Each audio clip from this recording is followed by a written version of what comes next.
மூத்த மகன். மகனை இழந்துட்டப்பா, பேர பிள்ளையும் இழந்துட்டேன், மருமகளையும் இழந்துட்டேன், எல்லாரையும் இழந்துட்டு நிக்கிறப்ப நானு.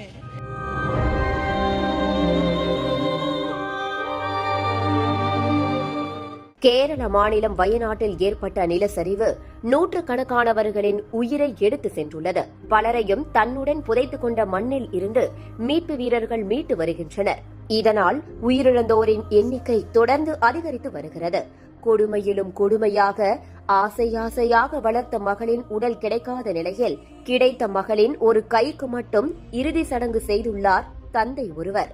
வயநாட்டை சேர்ந்த ராமசாமி என்பவர் தனது மனைவி, 2 மகள்கள் மற்றும் மருமகனோடு ஒன்றாக வசித்து வந்துள்ளார்.